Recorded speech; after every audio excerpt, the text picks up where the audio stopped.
Pada suatu hari, berkatalah rombongan Nabi kepada Elisa, "Cobalah lihat, tempat tinggal kami di dekatmu ini adalah terlalu sesak bagi kami. Baiklah kami pergi ke sungai Yordan dan masing-masing mengambil satu balok dari sana, supaya kami membuat tempat tinggal untuk kami." Jawab Elisa, "Pergilah." Lalu berkatalah seorang, "Silakan, ikutlah dengan hamba-hambamu ini." Jawabnya, "Baik, aku akan ikut." Maka ikutlah ia dengan mereka. Setelah mereka sampai di sungai Yordan, mereka pun menebang pohon-pohon. Dan terjadilah, ketika seorang sedang menumbangkan sebatang pohon, jatuhlah mata kapaknya ke dalam air. Lalu berteriak-teriaklah ia, "Wahai Tuanku, itu barang pinjaman." Tetapi berkatalah abdi Allah, "Kemana jatuhnya?" Lalu orang itu menunjukkan tempat itu kepadanya. Kemudian Elisa memotong sepotong kayu, lalu dilemparkannya ke sana, maka timbullah mata kapak itu dibuatnya. Lalu katanya, "Ambillah." Orang itu mengulurkan tangannya dan mengambilnya. Raja negeri Aram sedang berperang melawan Israel. Ia berunding dengan pegawai-pegawainya, lalu katanya, "Ke tempat ini dan itu, haruslah kamu turun menghadang." Tetapi abdi Allah menyuruh orang kepada Raja Israel mengatakan, "Awas, jangan lewat dari tempat itu, sebab orang Aram sudah turun menghadang ke sana." Sebab itu Raja Israel menyuruh orang-orang ke tempat yang disebutkan abdi Allah kepadanya. Demikianlah Elisa memperingatkan kepadanya, supaya berawas-awas di sana, bukan sekali dua kali saja. Lalu mengamuklah hati Raja Aram tentang hal itu. Maka dipanggilnyalah pegawai-pegawainya, katanya kepada mereka, "Tidakkah dapat kamu memberitahukan kepadaku, siapa dari kita memihak kepada Raja Israel?" Tetapi berkatalah salah seorang pegawainya, "Tidak, Tuanku Raja, melainkan Elisa, nabi yang di Israel. Dialah yang memberitahukan kepada Raja Israel tentang perkataan yang diucapkan oleh Tuanku di kamar tidurmu." Berkatalah Raja, "Pergilah melihat, di mana dia, supaya aku menyuruh orang menangkap dia." Lalu diberitahukanlah kepadanya. "Dia ada di Dotan." Maka dikirimnyalah ke sana kuda serta kereta dan tentara yang besar. Sampailah mereka pada waktu malam, lalu mengepung kota itu. Ketika pelayan abdi Allah bangun pagi-pagi dan pergi keluar, maka tampaklah suatu tentara dengan kuda dan kereta ada di sekeliling kota itu. Lalu berkatalah bujangnya itu kepadanya, "Celaka Tuanku, apakah yang akan kita berbuat?" Jawabnya, "Jangan takut, sebab lebih banyak yang menyertai kita daripada yang menyertai mereka." Lalu berdoalah Elisa, "Ya Tuhan, bukalah kiranya matanya, supaya ia melihat." Maka Tuhan membuka mata bujang itu sehingga ia melihat. Tampaklah gunung itu penuh dengan kuda dan kereta berapi sekeliling Elisa. Ketika orang-orang Aram itu turun mendatangi dia, berdoalah Elisa kepada Tuhan, "Butakanlah kiranya mata orang-orang ini." Maka dibutakannyalah mata mereka sesuai dengan doa Elisa. Kemudian berkatalah Elisa kepada mereka, "Bukan ini jalannya, dan bukan ini kotanya. Ikutlah aku, maka aku akan mengantarkan kamu kepada orang yang kamu cari." Lalu diantarkannya mereka ke Samaria. Segera sesudah mereka sampai ke Samaria, berkatalah Elisa, "Ya Tuhan, bukalah mata orang-orang ini, supaya mereka melihat." Lalu Tuhan membuka mata mereka, sehingga mereka melihat dan heran. Mereka ada di tengah-tengah Samaria. Lalu bertanyalah Raja Israel kepada Elisa, tatkala melihat mereka, Kubunuhkah mereka, Bapak?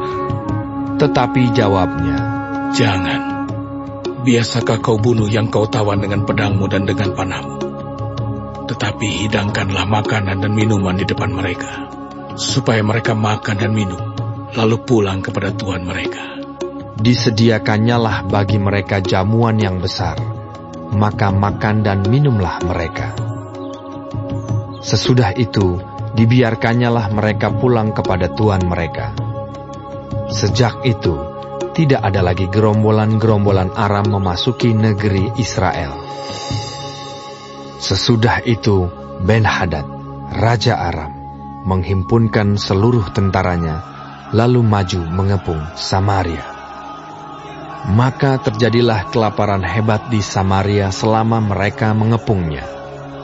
Sehingga sebuah kepala keledai berharga 80 shikal perak dan 1/4 kap tahi merpati berharga 5 shikal perak.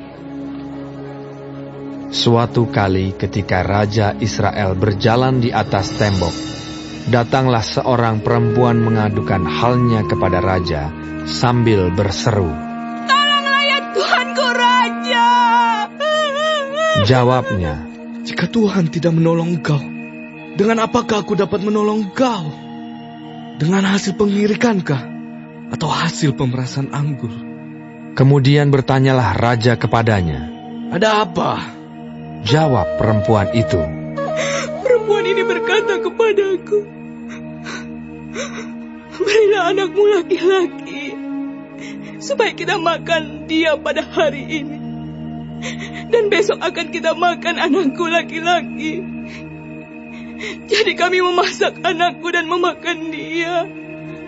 Tetapi ketika aku berkata kepadanya pada hari berikutnya, "Berilah anakmu, supaya kita makan dia," maka perempuan ini menyembunyikan anaknya.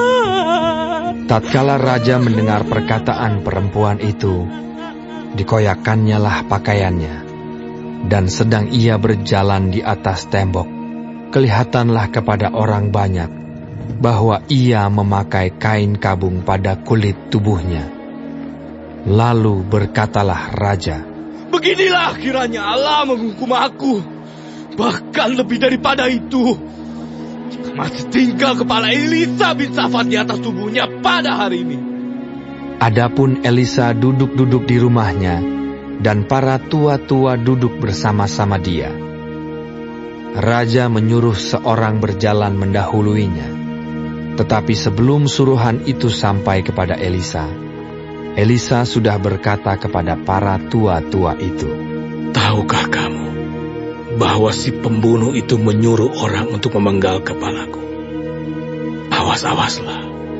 Apabila suruhan itu datang, segeralah tutup pintu dan tahanlah dia, supaya orang itu jangan masuk. Bukankah sudah kedengaran bunyi langkah tuannya di belakangnya? Selagi ia berbicara dengan mereka, datanglah Raja mendapatkan dia. Berkatalah Raja kepadanya, Sungguhnya, malapetaka ini adalah daripada Tuhan. Mengapakah aku berharap kepada Tuhan lagi? Lalu berkatalah Elisa, Dengarlah firman Tuhan. Beginilah firman Tuhan. Besok, kira-kira waktu ini, sesukat tepung yang terbaik akan berharga sesikal, dan 2 sukat jelai akan berharga sesikal di pintu gerbang Samaria. tetapi perwira yang menjadi ajudan Raja menjawab abdi Allah, katanya, Sekalipun Tuhan membuat tingkap-tingkap di langit, masakan hal itu mungkin terjadi? Jawab abdi Allah, Sesungguhnya, engkau akan melihatnya dengan matamu sendiri, tetapi tidak akan makan apa-apa daripadanya. 4 orang yang sakit kusta ada di depan pintu gerbang. Berkatalah yang seorang kepada yang lain, Mengapakah kita duduk-duduk di sini sampai mati? Jika kita berkata, baiklah kita masuk ke kota, padahal dalam kota ada kelaparan, kita akan mati di sana. Dan jika kita tinggal di sini, kita akan mati juga. Jadi sekarang, marilah kita menyeberang ke perkemahan tentara Aram. Jika mereka membiarkan kita hidup, kita akan hidup. Dan jika mereka mematikan kita, kita akan mati. Lalu pada waktu senja bangkitlah mereka masuk ke tempat perkemahan orang Aram.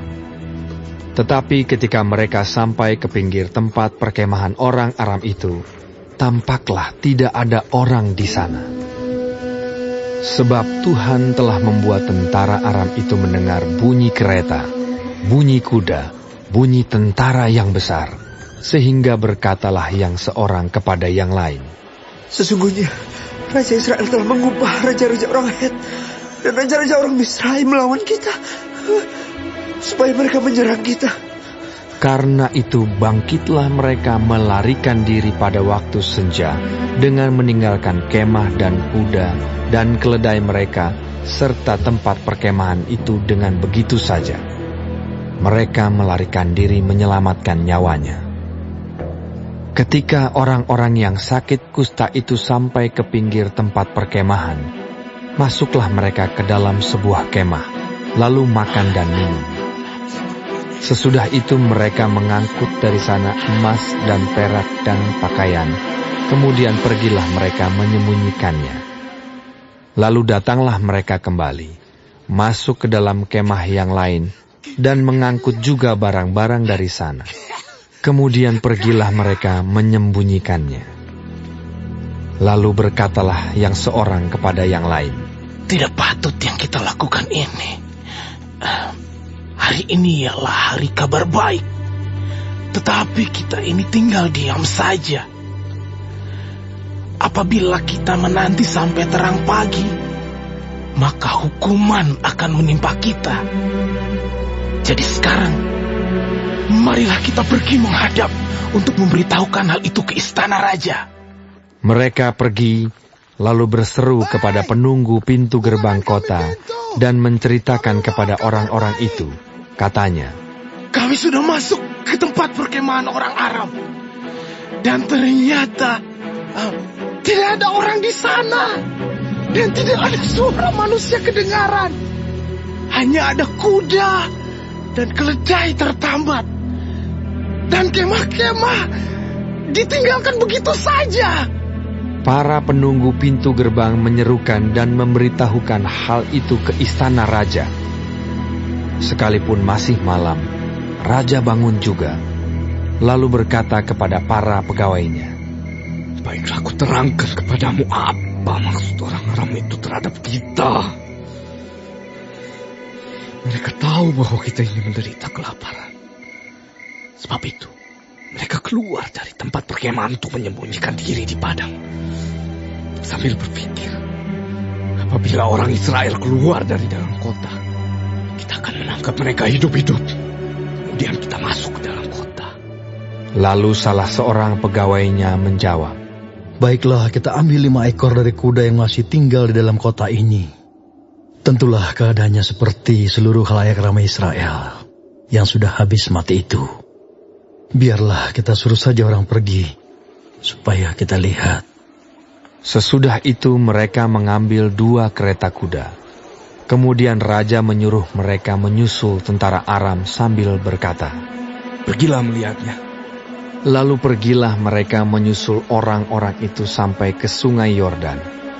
Dan tampaklah seluruh jalan itu penuh dengan pakaian dan perkakas yang dilemparkan oleh orang Aram pada waktu mereka lari terburu-buru. Kemudian pulanglah suruhan-suruhan itu dan menceritakan hal itu kepada raja. Maka keluarlah penduduk kota itu menjarah tempat perkemahan orang Aram. Karena itu, sesukat tepung yang terbaik berharga sesikal, dan 2 sukat jelai berharga sesikal, sesuai dengan firman Tuhan. Adapun raja telah menempatkan perwira yang menjadi ajudannya itu mengawasi pintu gerbang. Tetapi rakyat menginjak-injak dia di pintu gerbang, lalu ia mati sesuai dengan perkataan abdi Allah yang mengatakannya pada waktu raja datang mendapatkan dia.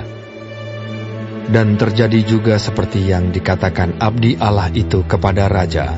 2 sukat jelai akan berharga sesikal, dan sesukat tepung yang terbaik akan berharga sesikal. Besok, kira-kira waktu ini, di pintu gerbang Samaria. Pada waktu itu si perwira menjawab abdi Allah itu, Sekalipun Tuhan membuat tingkap-tingkap di langit, masakan hal itu mungkin terjadi?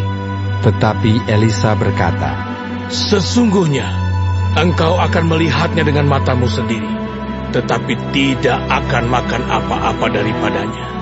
Demikianlah terjadi kepada orang itu. Rakyat menginjak-injak dia di pintu gerbang, lalu matilah ia.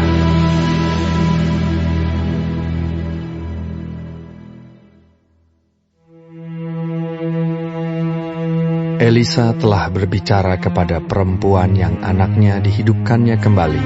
Katanya, Berkemaslah, dan pergilah bersama-sama dengan keluargamu, dan tinggallah di mana saja engkau dapat menetap sebagai pendatang. Sebab Tuhan telah mendatangkan kelaparan yang pasti menimpa negeri ini 7 tahun lamanya. Lalu berkemaslah perempuan itu, dan dilakukannya seperti perkataan abdi Allah itu. Ia pergi bersama-sama dengan keluarganya, lalu tinggal menetap sebagai pendatang di negeri orang Filistin 7 tahun lamanya. Dan setelah lewat ke-7 tahun itu, pulanglah perempuan itu dari negeri orang Filistin. Kemudian ia pergi mengadukan perihal rumahnya dan ladangnya kepada raja. Raja sedang berbicara kepada Gehazi, bujang abdi Allah itu. Katanya, Cobalah, ceritakan kepadaku tentang segala perbuatan besar yang dilakukan Elisa. Sedang ia menceritakan kepada raja tentang Elisa menghidupkan anak yang sudah mati itu, tampaklah perempuan yang anaknya dihidupkan itu datang mengadukan perihal rumahnya dan ladangnya kepada raja. Lalu berkatalah Gehazi, Ya Tuanku Raja, inilah perempuan itu, dan inilah anaknya yang dihidupkan Elisa. Lalu raja bertanya-tanya, dan perempuan itu menceritakan semuanya kepadanya. Kemudian raja menugaskan seorang pegawai istana menyertai perempuan itu dengan pesan, Pulangkanlah segala miliknya dan segala hasil ladang itu, sejak ia meninggalkan negeri ini sampai sekarang. Elisa masuk ke Damsyik, dan pada waktu itu Ben-Hadad, raja Aram, sedang sakit. Ketika dikabarkan kepada raja, Sudah datang abdi Allah kemari. Berkatalah ia kepada Hazael, Ambillah persembahan, pergilah menyongsong abdi Allah itu, dan mintalah petunjuk Tuhan dengan perantaraannya. Sembuhkah aku dari penyakit ini? Lalu pergilah Hazael menyongsong dia. Diambilnyalah persembahan berupa segala barang yang indah-indah dari Damsyik, sebanyak muatan 40 ekor unta. Sesudah sampai, tampillah ia ke depan Elisa dan berkata, Anakmu Ben-Hadad, Raja Aram, menyuruh aku menanyakan kepadamu, apakah aku akan sembuh dari penyakit ini? Jawab Elisa kepadanya, Pergilah, katakanlah kepadanya, pastilah engkau sembuh. Namun demikian, Tuhan telah memperlihatkan kepadaku bahwa ia pasti mati dibunuh. Elisa menatap dengan lama ke depan, lalu menangislah abdi Allah itu. Hazael berkata, Mengapa Tuanku menangis? Jawab Elisa, Sebab aku tahu bagaimana malapetaka yang akan kau lakukan kepada orang Israel. Kotanya yang berkubu akan kau campakkan ke dalam api. Terunanya akan kau bunuh dengan pedang. Bayinya akan kau remukkan.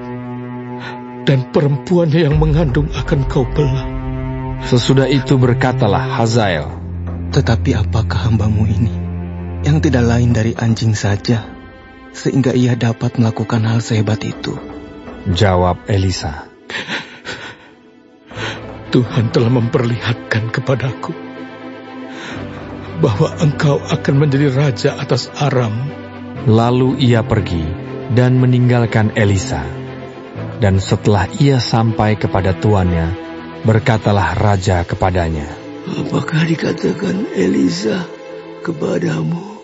Jawabnya, ia berkata kepadaku bahwa pastilah engkau sembuh.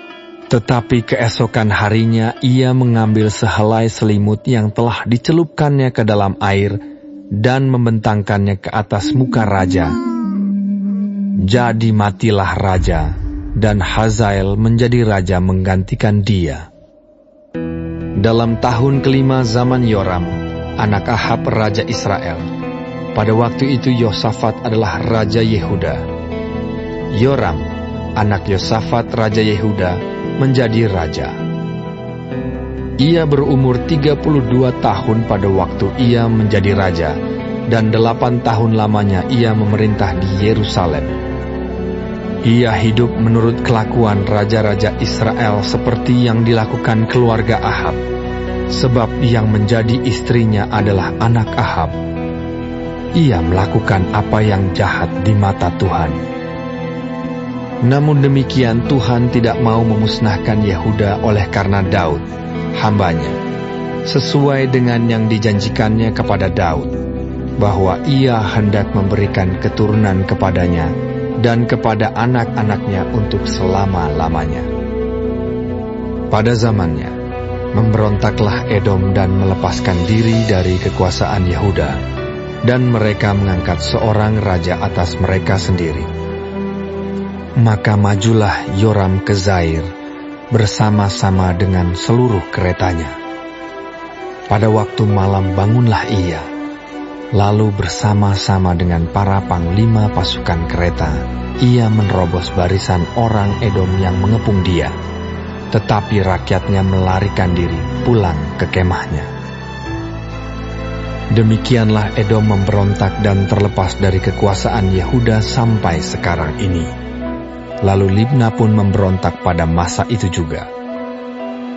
Selebihnya dari riwayat Yoram dan segala yang dilakukannya, bukankah semuanya itu tertulis dalam kitab sejarah Raja-Raja Yehuda? Kemudian Yoram mendapat perhentian bersama-sama dengan nenek moyangnya, dan ia dikuburkan di samping nenek moyangnya di kota Daud. Maka Ahazia anaknya menjadi raja menggantikan dia. Dalam tahun ke-12 zaman Yoram, anak Ahab raja Israel, Ahazia, anak Yoram raja Yehuda, menjadi raja. Ia berumur 22 tahun pada waktu ia menjadi raja, dan setahun lamanya ia memerintah di Yerusalem. Nama ibunya ialah Atalia, cucu Omri, raja Israel. Ia hidup menurut kelakuan keluarga Ahab, dan ia melakukan apa yang jahat di mata Tuhan, sama seperti keluarga Ahab, sebab ia adalah seorang menantu dari keluarga itu. Ia pergi bersama-sama Yoram bin Ahab untuk berperang melawan Hazael, raja Aram di Ramot Gilead. Tetapi orang-orang Aram melukai Yoram. Kemudian pulanglah Raja Yoram ke Yisrael, supaya diobati luka-lukanya yang ditimbulkan orang Aram di Rama, pada waktu ia berperang melawan Hazael, Raja Aram. Dan Ahazia, anak Yoram Raja Yehuda, pergi menjenguk Yoram bin Ahab di Yisrael, karena dia sakit.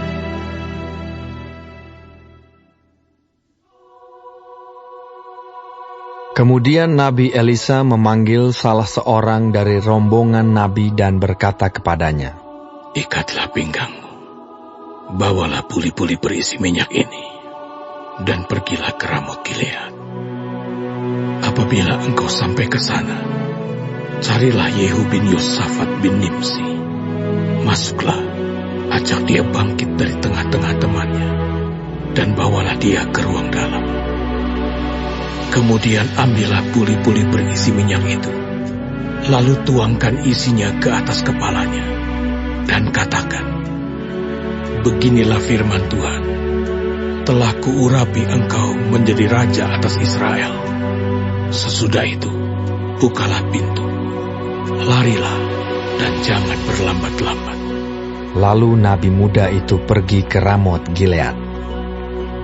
Setelah ia sampai, maka tampaklah panglima-panglima tentara sedang duduk berkumpul. Lalu ia berkata, "Ada pesan kubawa untukmu, ya Panglima." Yehu bertanya, "Untuk siapa dari kami sekalian?" Jawabnya, "Untukmu, ya Panglima." Lalu bangkitlah Yehu dan masuk ke dalam rumah. Nabi muda itu menuang minyak ke atas kepala Yehu, serta berkata kepadanya, "Beginilah firman Tuhan, Allah Israel. Telah kuurapi engkau menjadi raja atas umat Tuhan, yaitu orang Israel. Maka engkau akan membunuh keluarga tuanmu Ahab, dan dengan demikian aku membalaskan kepada Izabel darah hamba-hambaku, nabi-nabi itu, bahkan darah semua hamba Tuhan. Dan segenap keluarga Ahab akan binasa. Dan aku akan melenyapkan daripada Ahab setiap orang laki-laki, baik yang tinggi maupun yang rendah kedudukannya di Israel. Dan aku akan memperlakukan keluarga Ahab sama seperti keluarga Yerobeam bin Nebat, dan sama seperti keluarga Baesa bin Ahia. Izabel akan dimakan anjing di kebun di luar Israel, dengan tidak ada orang yang menguburkannya."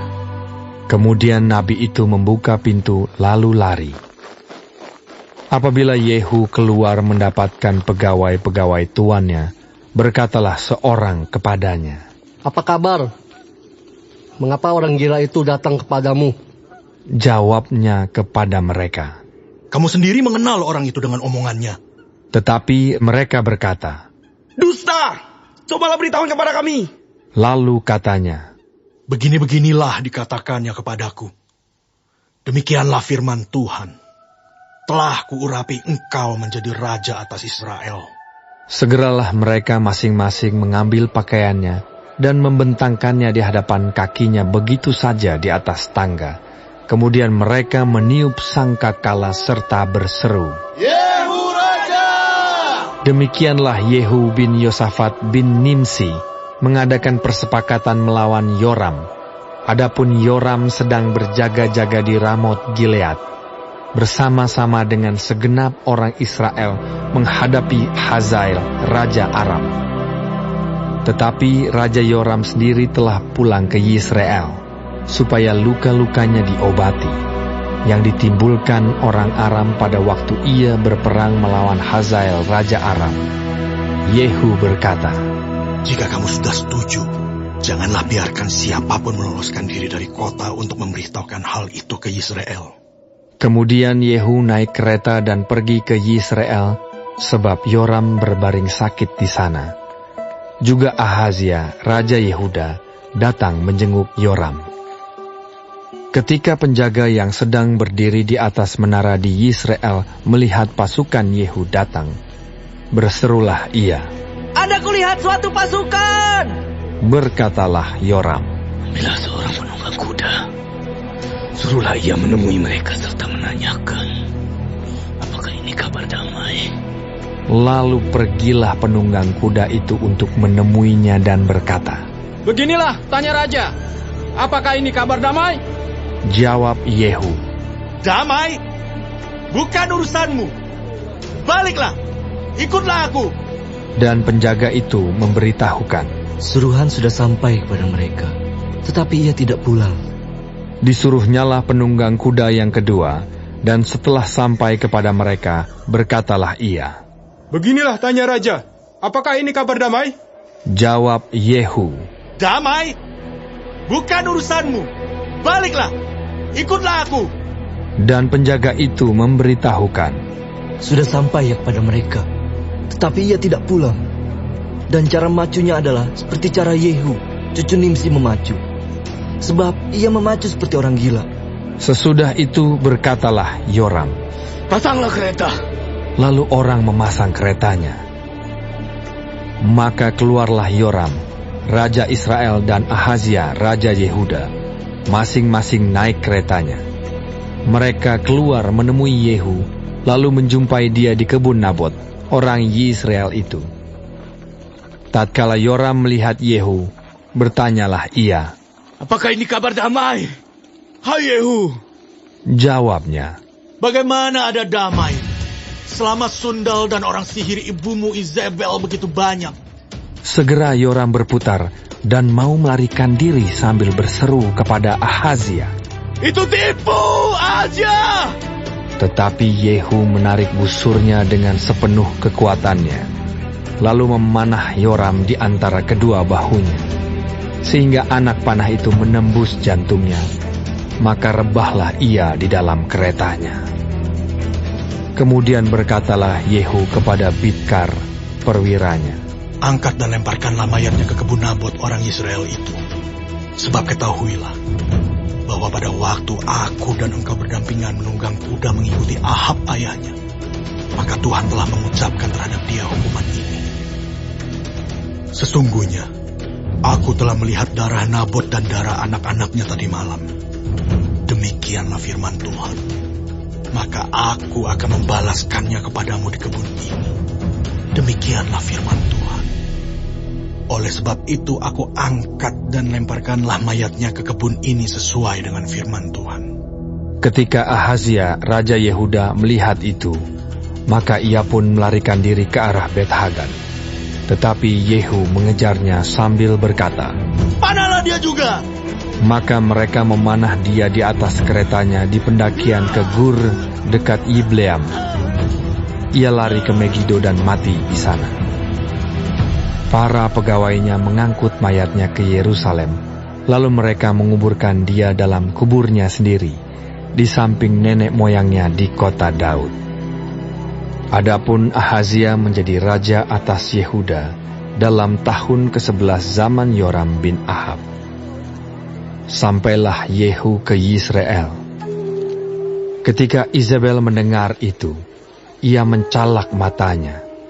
Dihiasinyalah kepalanya, lalu ia menjenguk dari jendela. Pada waktu Yehu masuk pintu gerbang, berserulah Izebel, "Bagaimana? Selamatkah Simri, pembunuh tuannya itu?" Yehu mengangkat kepalanya melihat ke jendela itu dan berkata, "Siapa yang di pihakku? Siapa?" Dan ketika 2-3 orang pegawai istana menjenguk kepadanya, ia berseru, "Jatuhkanlah dia!" Mereka menjatuhkan dia, sehingga darahnya memercik ke dinding dan ke kuda. Mayatnya pun terinjak-injak. Yehu masuk ke dalam, lalu makan dan minum. Kemudian ia berkata, "Baiklah, urus mayat orang yang terkutuk itu dan kuburkanlah dia. Sebab ia memang anak raja." Mereka pergi untuk menguburkannya, tetapi mereka tidak menjumpai mayatnya. Hanya kepala dan kedua kaki dan kedua telapak tangannya. Mereka kembali memberitahukannya kepada Yehu, lalu ia berkata, "Memang begitulah firman Tuhan yang diucapkannya dengan perantaraan hambanya Elia, orang Tisbe itu. Di kebun di luar Yisrael akan dimakan anjing daging Izebel. Maka mayat Izebel akan terhampar di kebun di luar Yisrael, seperti pupuk di ladang, sehingga tidak ada orang yang dapat berkata, 'Inilah Izebel.'"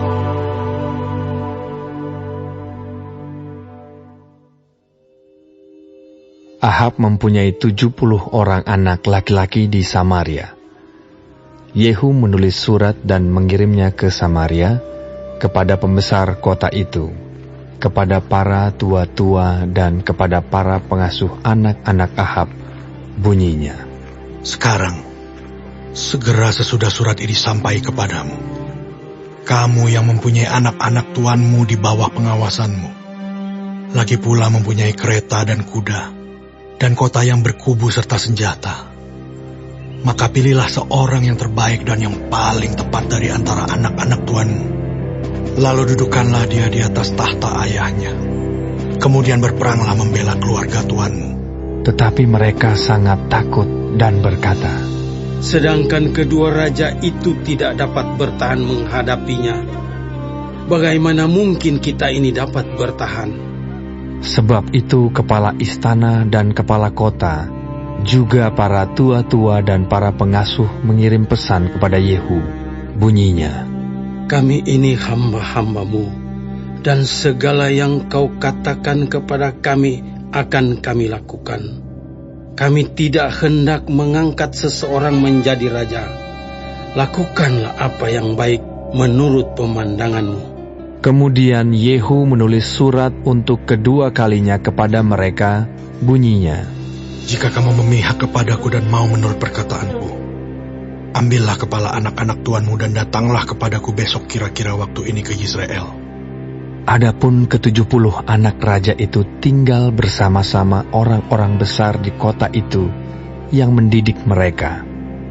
Tatkala surat itu sampai kepada mereka, mereka mengambil anak-anak raja itu, menyembelih ke-70 orang itu, menaruh kepala orang-orang itu ke dalam keranjang, dan mengirimkan semuanya kepada Yehu di Yisrael. Ketika suruhan datang memberitahukan kepadanya, telah dibawa orang kepala anak-anak raja itu. Berkatalah Yehu, susunlah semuanya menjadi 2 timbunan di depan pintu gerbang sampai pagi. Pada paginya keluarlah Yehu, berdirilah ia, lalu berkata kepada segenap orang banyak, kamu ini tidak bersalah. Memang akulah yang telah mengadakan persepakatan melawan tuanku dan telah membunuh dia. Tetapi semua orang ini, siapakah yang membunuh mereka? Ketahuilah sekarang bahwa firman Tuhan yang telah diucapkan Tuhan tentang keluarga Ahab tidak ada yang tidak dipenuhi. Tuhan telah melakukan apa yang difirmankannya dengan perantaran Elia hambanya. Lalu Yehu membunuh semua orang yang masih tinggal dari keluarga Ahab yang di Yisrael, juga semua orang besarnya, orang-orang kepercayaannya dan imam-imamnya. Tidak ada padanya seorang pun yang ditinggalkan Yehu hidup. Kemudian bangkitlah Yehu pergi ke Samaria, di jalan dekat Bet-Eket, perkampungan para gembala. Bertemulah ia dengan sanak saudara Ahazia, Raja Yehuda, lalu ia bertanya, siapakah kamu ini? Jawab mereka, kami adalah sanak saudara Ahazia, dan kami datang untuk memberi salam kepada anak-anak raja dan anak-anak ibu suri. Berkatalah Yehu, tangkaplah mereka hidup-hidup. Lalu ditangkaplah mereka hidup-hidup dan disembelih dekat perigi Bet-Eket, 42 orang, dan tidak ada seorang pun ditinggalkannya hidup daripada mereka. Setelah pergi dari sana, bertemulah ia dengan Yonadab bin Rekab yang datang menyongsong dia. Ia memberi salam kepadanya serta berkata, apakah hatimu jujur kepadaku seperti hatiku terhadap engkau? Jawab Yonadab, ya. Jika ya, berilah tanganmu. Maka diberinyalah tangannya. Lalu Yehu mengajak dia naik ke sampingnya ke dalam kereta. Berkatalah Yehu, marilah bersama-sama aku, supaya engkau melihat bagaimana giatku untuk Tuhan. Demikianlah Yehu membawa dia dalam keretanya. Setelah Yehu sampai di Samaria, maka ia membunuh semua orang yang masih tinggal dari keluarga Ahab di Samaria. Ia memunahkannya sesuai dengan firman yang diucapkan Tuhan kepada Elia. Kemudian Yehu mengumpulkan seluruh rakyat, lalu berkata kepada mereka, adapun Ahab masih kurang beribadah kepada Baal, tetapi Yehu mau lebih hebat beribadah kepadanya. Oleh sebab itu, panggillah menghadap aku semua nabi Baal, semua orang yang beribadah kepadanya dan semua imamnya. Seorang pun tidak boleh tidak hadir, sebab aku hendak mempersembahkan korban yang besar kepada Baal. Setiap orang yang tidak hadir tidak akan tinggal hidup. Tetapi perbuatan ini adalah akal Yehu, supaya ia membinasakan orang-orang yang beribadah kepada Baal. Selanjutnya, Yehu berkata, tentu Lakukanlah hari raya perkumpulan kudus bagi Baal. Lalu mereka memaklumkannya. Yehu mengirim orang ke seluruh Israel. Maka datanglah seluruh orang yang beribadah kepada Baal. Tidak seorang pun yang ketinggalan. Lalu masuklah semuanya ke dalam rumah Baal, sehingga rumah itu penuh sesak dari ujung ke ujung. Kemudian berkatalah Yehu kepada orang yang mengepalai gudang pakaian, keluarkanlah pakaian untuk setiap orang yang beribadah kepada Baal. Maka dikeluarkannyalah pakaian bagi mereka. Sesudah itu masuklah Yehu dan Yonadab bin Rekab ke dalam rumah Baal. Lalu berkatalah ia kepada orang-orang penyembah Baal di situ, periksalah dan lihatlah, supaya jangan ada di antara kamu di sini seorang pun dari hamba-hamba Tuhan, melainkan hanya orang-orang yang beribadah kepada Baal. Lalu masuklah mereka untuk mempersembahkan korban sembelihan dan korban bakaran. Adapun Yehu telah menempatkan 80 orang di luar dan telah berkata, siapa yang membiarkan lolos seorang pun dari orang-orang yang kuserahkan ke dalam tanganmu, nyawanya lah ganti nyawa orang itu. Setelah Yehu selesai mempersembahkan korban bakaran, berkatalah ia kepada bentara-bentara dan kepada perwira-perwira, masuklah, bunuhlah mereka, seorang pun tidak boleh lolos. Maka dibunuhlah mereka dengan mata pedang, lalu mayatnya dibuang. Kemudian masuklah bentara-bentara dan perwira-perwira itu ke gedung rumah Baal. Mereka mengeluarkan tiang berhala rumah Baal itu, lalu dibakar. Mereka merobohkan tugu berhala Baal itu, merobohkan juga rumah Baal, dan membuatnya menjadi jamban. Begitulah sampai hari ini. Demikianlah Yehu memunahkan Baal dari Israel. Hanya Yehu tidak menjauh dari dosa-dosa Yerobeam bin Nebat, yang mengakibatkan orang Israel berdosa pula, yakni dosa penyembahan anak-anak lembu emas yang di Betel dan yang di Dan.